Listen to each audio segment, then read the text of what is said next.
Shabir from Eastern Medicine Department, VC University, Faisalabad, and thanks Dr. Muhammad Akram, Associate Professor of Eastern Department, for organizing this webinar. Today I will tell you about antepartum hemorrhage. आज हम बात करेंगे antepartum haemorrhage के बारे में। Haemorrhage जो है basically हम लोग कहते हैं कि किसी भी किस्म का अगर हमारी किसी भी बॉडी की किसी भी साइड से अगर जो है किसी भी पार्ट से जो है वो ब्लड का लॉस हो तो हम लोग उसको कहते हैं हेमरेज। अगर तो है अगर जो है वो वेजाइनल ब्लीडिंग हो किसी भी किस्म की 20 वीक्स के बाद तो हम लोग उसको कहते हैं एंटीबाटम हेमरेज। अगर हम लोग इसकी जो है वो कॉज के बारे में पढ़ें तो सबसे पहले इसमें आ जाता है प्लेसेंटल कॉजेज आ जाती हैं, फीटल कॉजेज आ सकती हैं और मैटरनल कॉज आ जाती है। प्लेसेंटल कॉजेज में जो है वो प्लेसेंटा प्रीविया आ जाता है, ये जो है ये इम्पोर्टेंट भी है और ये कॉमन भी है। फीटल में जो है वो वेजा प्रीविया आ जाता है। मैटरनल में जो है वो वेजाइनल ट्रॉमा आ जाता है, सर्वाइकल एक्ट्रोपियन आ जाता है, सर्विसाइटस आ जाता है, वेजिनाइटस आ जाता है और सर्वाइकल कार्सिनोमा आ जाता है। उसके बाद इसमें जो है हमने हिस्ट्री और एग्जामिनेशन लेनी है। हिस्ट्री एग्जामिनेशन में ये है कि पेशेंट से पूछते हैं कि उसकी मतलब ब्लीडिंग जो है वो कब से है और कितनी है। उसके अलावा पोस्ट काइडल ब्लीड का पूछना होता है, पेन, उसके बाद पेन कितनी है। उसके बाद पैसेज ऑफ क्लॉट जो है ये बहुत इंपॉर्टेंट है, ये शो करता है प्लेसेंटल अब्रप्शन को। उसके बाद इसका साइज़ पूछना है कि स्मॉल है या लार्ज है। देन जो है बेबी की मूवमेंट के बारे में पूछना है। उसके बाद जो है वो वाइटल्स लेने हैं जिनमें ब्लड प्रेशर आ जाता है, रेस्पिरेटरी रेट लेना है, पल्स रेट देखना है। उसके बाद जो है वो यूट्रस को पल्पेट करना है कि वो सॉफ्ट है या टेंडर है। उसके बाद जो है बेबी चेक करना है, सीटीजी करनी है। उसके बाद जो है वो पर वजाइनल एग्जामिनेशन करनी है।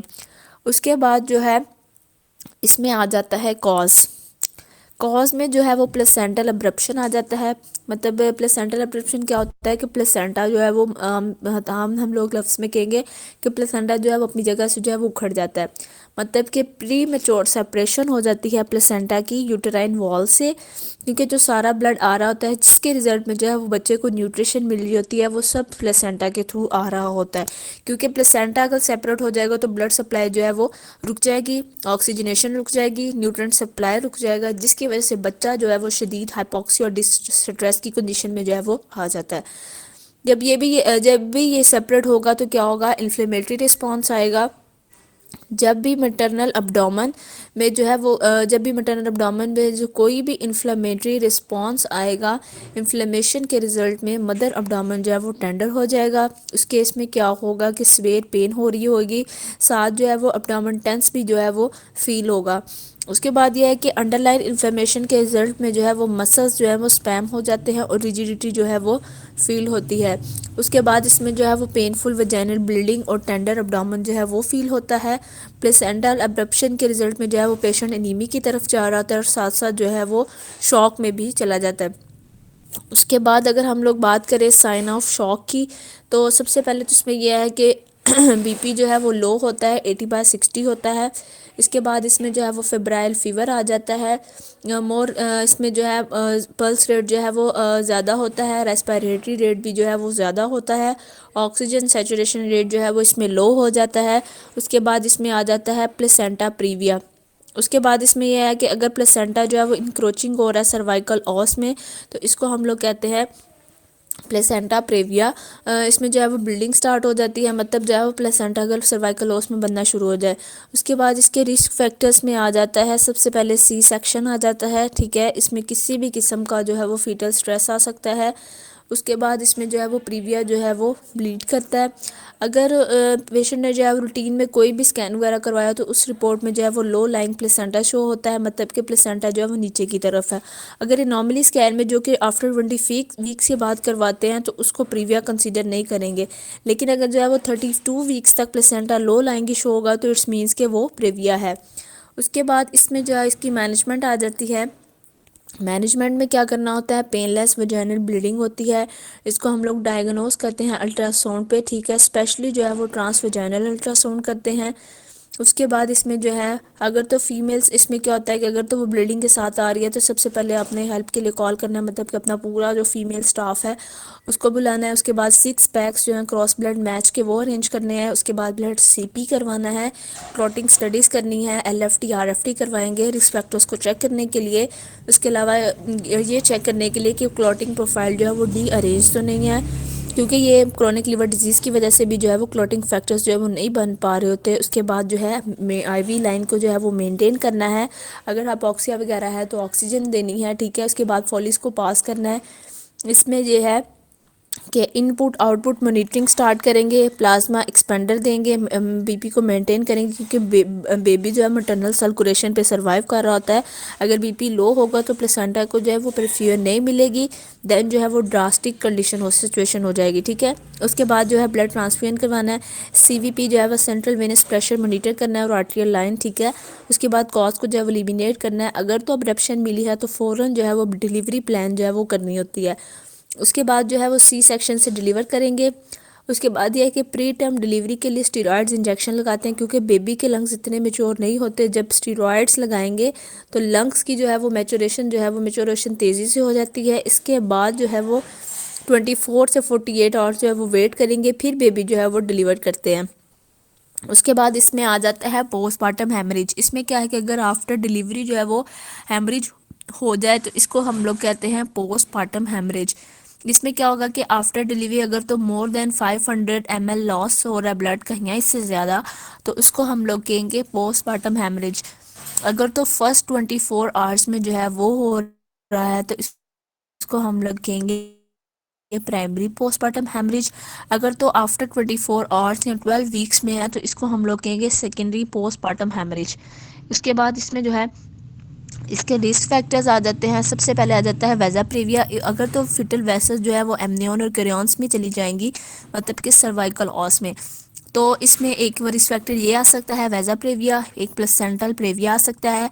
उसके बाद इसमें जो है कॉज आ जाते हैं। इसमें जो है वो कुछ एक तो हो सकता है, इसमें 4 टी होते हैं, एक टिश्यू को कर रहा होता है, एक टोन को, और एक ट्रॉमा टीएस को, और एक थ्रोम्बोसिस को। टिश्यूज़ में जो है वो प्लेसेंटा प्रीविया या प्लेसेंटा एक्रीटा आ जाता है।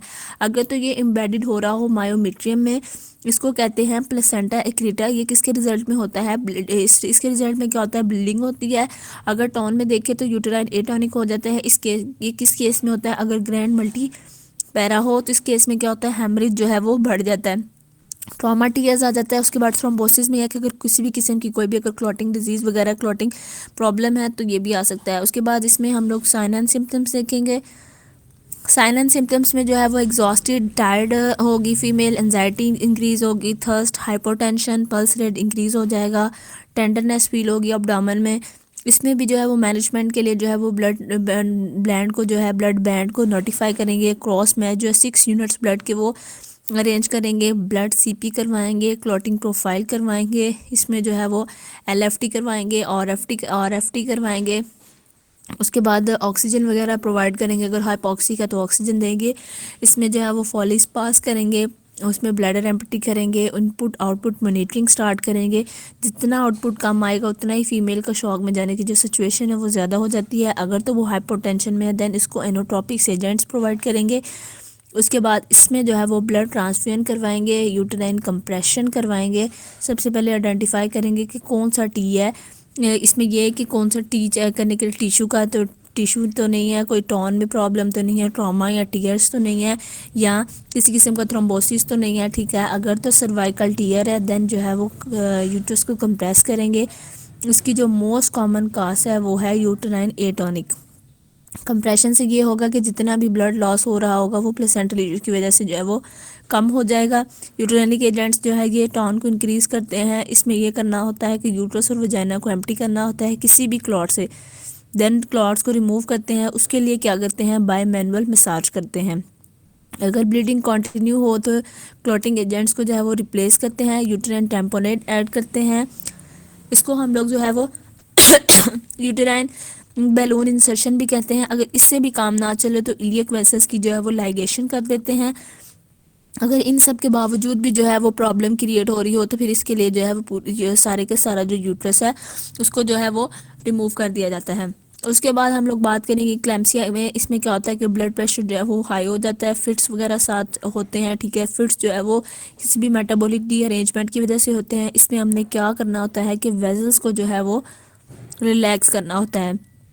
उसके बाद पेशेंट से उसके फ्रॉथी यूरिन के बारे में पूछेंगे, ठीक है। उसके फिट्स वगैरह को कंट्रोल करेंगे।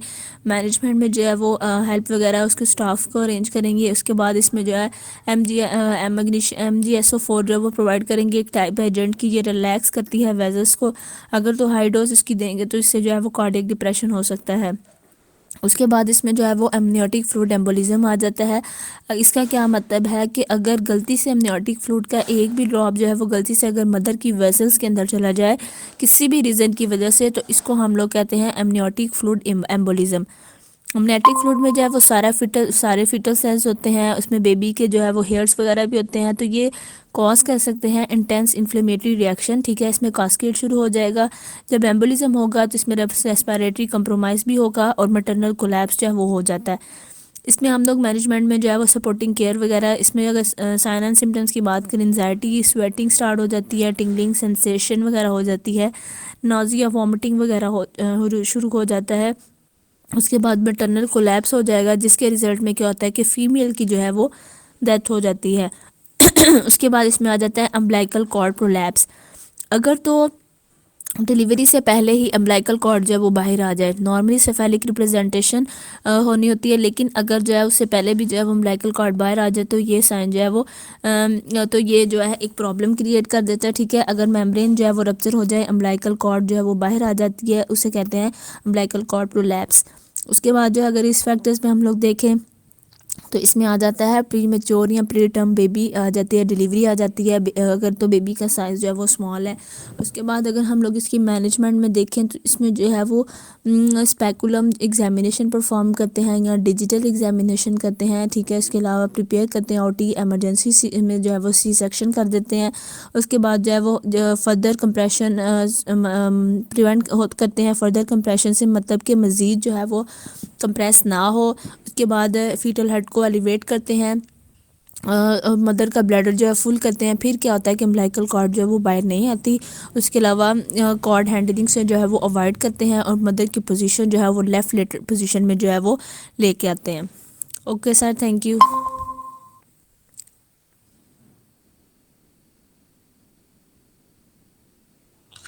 आज रमज़ान साहब आप पे है ज़्यादा।